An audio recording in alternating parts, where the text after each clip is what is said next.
Si, il y avait un accompagnement. C'est vrai qu'il y a eu une révolution. Un accompagnement plus important parce qu'on était au centre-ville. C'est vrai que, en fait, ça a correspondu à une révolution médicale. Voilà. Hein. Oui, je crois que c'est le passage. La révolution de la médicale, la convention. Il y avait une ambiance qu'on ne retrouvera jamais dans aucun autre hôpital. Même cette ambiance de vieux anciens. Les antibiotiques, l'ambiance quand tu rentrais dans ces salles. Tu rentrais dans ces salles, c'était quelque chose d'extraordinaire. Quand j'ai commencé d'exercer. Le traitement d'hypertension est arrivé ici. Voilà. Quand j'ai commencé d'exercer, j'avais un édème aigu du poumon par semaine, au minimum. Bon, on n'en voit plus un seul maintenant. Plus un seul maintenant. Ça, fini ça. Bah parce qu'il n'y avait pas de diurétique en 65. Quand tu faisais des saignées en 1800, toi. Oui, j'en faisais. Oui, bien sûr. Même après. Même encore maintenant avec Donc si vous voulez, il y a effectivement eu vraiment une révolution. En 60. Ouais, enfin, dans l'après-guerre jusqu'aux années 70, quoi. En attendant, les 30 glorieuses. L'idée de l'hôpital local, c'est quand même un des hauts lieux ici à Tournu. Et c'est tellement un des hauts lieux qu'on a continué depuis et qu'on a créé maintenant une association de tous les hôpitaux locaux de France, pas tous sur le même modèle, mais maintenant dans la loi hospitalière, le mouvement est parti de Tournu, est parti d'ici. Ah bah oui, d'ailleurs les premières assises, de l'hôpital local ont eu lieu à Tournu. C'est pas par hasard. Elles ont lieu maintenant chaque année, France entière, y compris dans les autres pays. Bon, on y va dans peu de temps. Donc il y a une dynamique des hôpitaux locaux. Au mois de juin. Oui, dans le Gers. Dans le Gers. On a été en Bretagne, et on se réunit, on est environ 150 à 200 pour faire un congrès donc de directeurs d'hôpitaux locaux et de médecins généralistes des hôpitaux locaux et d'infirmières. C'est un statut très particulier, l'hôpital local, qui est très peu connu en fait parmi beaucoup de médecins. C'est-à-dire que c'est le seul. Y compris et surtout dans les ministères, malheureusement. Non, ça commence. Enfin, maintenant, on a fait assez de bruit. C'est ça d'ailleurs, mais c'est le seul endroit d'hospitalisation publique où les médecins privés, libéraux, ont le droit de suivre leurs malades. C'est vraiment la seule formule et ça n'existe nulle part autre part. Donc justement, vous expliquiez qu'il y a eu un changement de statut. Alors comment ça se passe? Ça s'est légalisé. C'était un statut un peu fantaisiste avant. Il y avait une mosaïque d'hôpitaux locaux, une mosaïque de lois, une mosaïque de dispositions qui était un petit peu... Il n'y avait pas tous la même valeur. Une pratique, mais pas de texte. Non, puis il y avait des médecins plus ou moins salariés, des médecins vacataires. Tandis que maintenant, sont médecins à l'hôpital local, légalement, les médecins libéraux qui sont agréés, qui font la demande et qui sont agréés par la préfecture et la CME de l'hôpital, et qui continuent à suivre, si bien qu'il y a une filière complète de soins du malade par son médecin, depuis la naissance, pourquoi pas, et même avant, jusqu'à la mort, puisque maintenant, on les prend en charge ici, à l'hôpital, au V80, à l'hospice. C'est vraiment d'un continu. Et ça, c'était la place qui manquait justement de surveillance hospitalière. Pour les soins normaux, de pratique normale de médecine générale, bien sûr, il n'y a pas de plateau technique.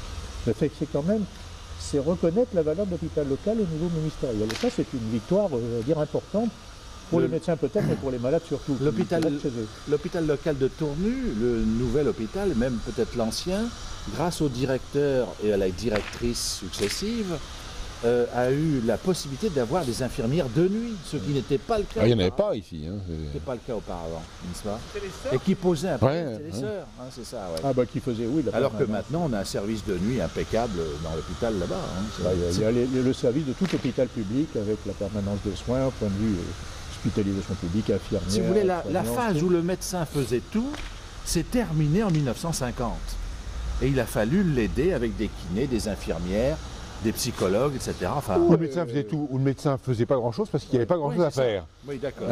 À partir du moment où, effectivement, il y a eu d'autres choses, des soins plus techniques à faire, il a fallu augmenter le plateau technique. C'est vrai que le plateau technique ici, il est réduit puisque... La kiné au début, c'était le professeur gymnastique du lycée qui s'était mis à donner des cours, comment il s'appelait C'était une bonne chose d'ailleurs. Non, c'est le premier kiné il y avait il y avait aussi Susini. Et avant, c'était Susini, c'était Ferrand, c'est ça, qui est décédé l'année dernière ou il y a 2 ans. Et ensuite, maintenant, il y a combien de kinés en ville?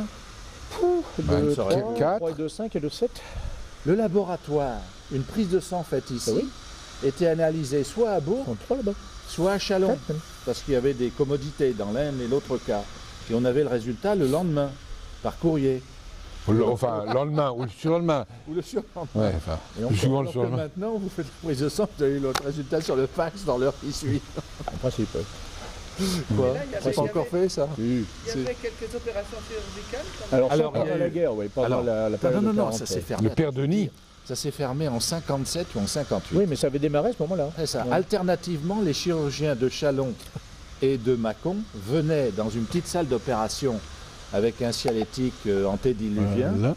et un matériel en rapport. Et ils venaient un jour sur deux Une asepsie. pour une asepsie. Oh, vous ils voyez, quoi. faisaient peut-être jamais eu de Les problème. microbes n'étaient pas dangereux à cette époque. Ils le sont Ils connaissaient beaucoup pas les plus antibiotiques. Mais Voilà. ils venaient, et les médecins du coin, notamment M. Magneux, là, à qui j'ai succédé, qui était là depuis 75 ans, pratiquement, faisaient les aides opératoires, et même ils opéraient même à domicile à l'époque. On opérait maintenant. On opère à domicile. l'appendicite sur la table hernie, sur la table Table de- marquée. Du point de vue infectieux, c'était moins dangereux que d'aller dans un truc qui n'était mal Il y désinfecté. a ce qu'on appelle les infections Il y avait pas de sida nosocomiales. encore, oui. Les infections de on ne connaissait pas. Non, non, Il n'y avait pas de sida encore non plus. non, mais je veux dire, non, mais les perfringens ou les, je ne sais, les. Non, les perfringens, ça n'avait pas lieu de citer, là. Il n'y a pas le citer, hein, c'est vrai. C'est, Et non. alors, quel type d'opération on faisait? L'appendicite. Des appendices, des hernies, Les- c'était l'essentiel. La fracture, enfin, des histoires de traumato aussi peu. Mais enfin, c'était surtout hernie, appendicite, les choses d'urgence qui n'avaient pas besoin de la transporter, quoi, pratiquement, et qui pouvaient se faire là, mais bon, avec les techniques de l'époque. Hein, c'était- Alors, on est parti de l'hôpital grâce à une union sacrée entre les directions de Ouais. l'hôpital, le corps municipal dans son ensemble, toute opposition et majorité confondues. Et qu'est-ce qu'on peut dire encore? Et puis l'administration aussi qui ne s'est pas trop opposée, Ouais. hein, qui a participé. Et puis il faut dire aussi que le directeur de l'époque, M. Nicole, a eu une idée lumineuse. Il nous a dit, vous savez, il y a beaucoup de biens à l'hôpital. Des fermes, Ça des. nous coûte très cher parce qu'il faut tout le temps L'entretien, entretenir et on ne récupère pas grand-chose. Ouais, Vous c'est savez ce que sont les revenus agricoles maintenant. Et il nous a Vendons. conseillé, il a conseillé au conseil d'administration Réaliser, de ouais. vendre. Et ça a fait 10% de la construction de l'hôpital. Oui, puis il y a quand même eu une volonté après, tu te souviens Oui. de ces séances qu'il y a eu, aussi bien des médecins, des administrateurs. Madame Lassard, qui était déjà économe à l'époque, a commencé déjà à travailler aussi beaucoup. Oui, c'est ça. Et là, elle s'est investie énormément. Et si l'hôpital est dans l'état, et si on a pu démarrer beaucoup de choses, c'est grâce à elle. Ah oui, oui, oui. Ouais. Grâce à Énie Lassard, Oui, on qui a est une eu- fille du on a- pays. On a eu beaucoup de qui chance sur D'avoir la Madame Lassard. direction de l'hôpital. Monsieur Donc, Nicole ça- et Madame Lassard. Ah bah ça, oui, c'est ça, sûr. Puis, oui, attends, puis les quels sont autres, Monsieur autres qui sont- Pauget. il y a aussi- Monsieur Pauget, oui, non, il y a et puis, tout. Et puis le breton, là. Chenuel. Chenuel. Non, mais avant, il y avait eu le jeune loup. Ils nous ont tous aidés. En 77. Non, ils ont tous participé avec plus ou moins de, disons, de bonheur parce qu'ils sont restés peu par rapport aux autres. Mais il y a toujours eu, moi je rends hommage à Mme Lassard là-dedans, Ah oui, de oui, A oui. à Z, qui a Ouais. toujours voulu que sa maison tourne et maintenant elle est connue comme étant un des modèles en France. Ah oui, tout à fait. Oui. Ah oui, oui, c'est le modèle type de l'hôpital local avec tout ce qu'on y fait encore en plus maintenant, les soins palliatifs, d'autres aménagements, un projet médical qui évolue. Et ça, si la direction ne marche pas, c'est pour ça qu'on a fait une association qui englobe tout, les médecins, les directeurs, le personnel soignant, parce que c'est une équipe. Et c'est quand même une petite structure qui permet un vrai travail d'équipe, chose qu'on ne peut pas faire dans un grand hôpital, pas à la même échelle du moins. Et là, si on arrive à se mouiller les trois corps de métier dans la même optique de développement, on arrive à faire des choses formidables.